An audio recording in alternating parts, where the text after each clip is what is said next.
வணக்கம். இன்னைக்கு நம்ம வீடியோவில் ரோட்டு கடையில் கொடுக்கக்கூடிய சால்னா எப்படி செய்கிறதுன்னு பார்க்கலாம்.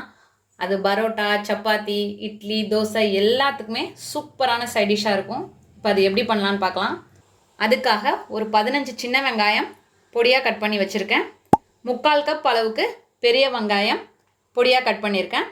2 மீடியம் சைஸ் தக்காளி ரஃப்பாக கட் பண்ணது, 3 பச்சை மிளகாய் நீல வாக்கில் கட் பண்ணது, 1 டீஸ்பூன் இஞ்சி பூண்டு பேஸ்ட்.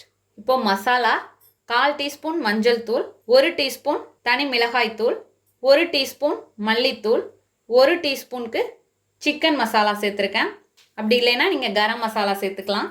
1/2 டீஸ்பூன் மிளகு, 1 டீஸ்பூன் சோம்பு, 1/2 டீஸ்பூன் சீரகம், 1 டேபிள் ஸ்பூன் அளவுக்கு கசகசா எடுத்து தண்ணியில் ஊற வச்சு எடுத்துருக்கேன்.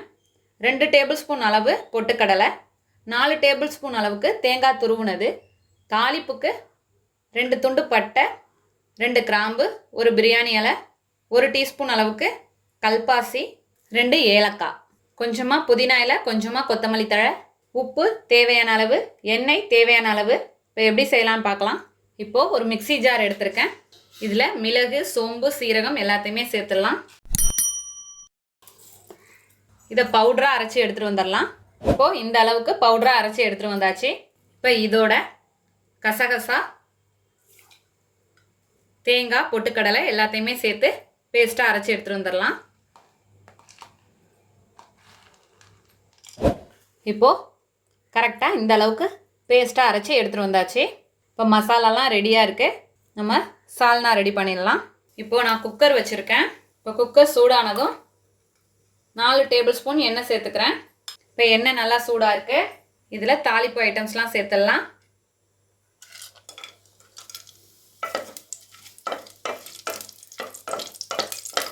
இப்போ பொரிஞ்சதும் சின்ன வெங்காயம், அதோட பெரிய வெங்காயம்.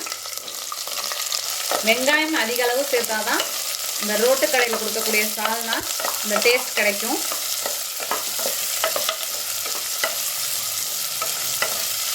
இதோட பச்சை மிளகாய் சேர்த்துடலாம்.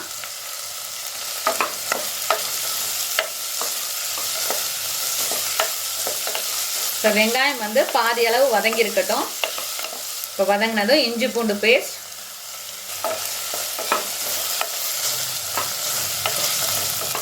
இப்போ வெங்காயம் கண்ணாடி போல் ஆனதும் நம்ம உப்பு சேர்த்துடலாம்.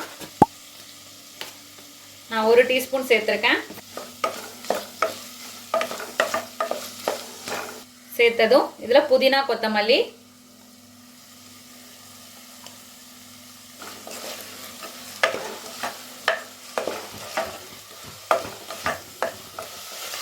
நல்லா வதங்கணும்.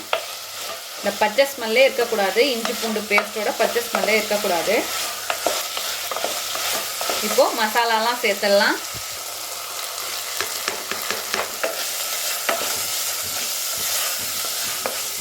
மசாலாலாம் கரைஞ்சிடாமல் மீடியம் ஃப்ளேம்லேயே வச்சுட்டு வதக்கிக்கலாம். இப்போது தக்காளி, நல்லா தக்காளி வெங்காயம் வதங்கி நல்லா குழஞ்சி வரணும், வேகட்டும். இப்போது வெங்காயம் தக்காளி நல்லா குழஞ்சி வந்துருச்சு.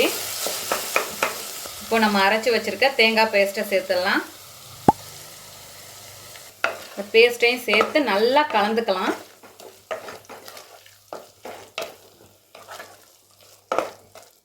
இப்போ நல்லா கலந்தாச்சு. இதில் தண்ணி சேர்த்துடலாம். நான் ஜார் அலசி அந்த தண்ணியை சேர்த்துக்கிறேன். 1 கிளாஸ் தண்ணி சேர்த்துருக்கேன்.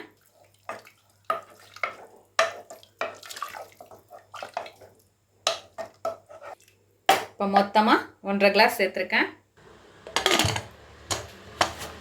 மீடியம் ஃப்ளேம்லேயே வச்சு ஒரு விசில் விடலாம்.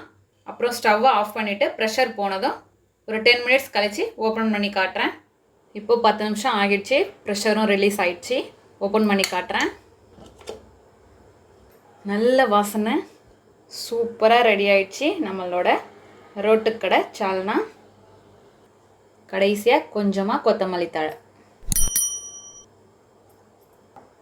அவ்வளோதான், நம்மளோட அருமையான அற்புதமான ரோட்டுக்கடை சால்னா தயாராகிடுச்சு.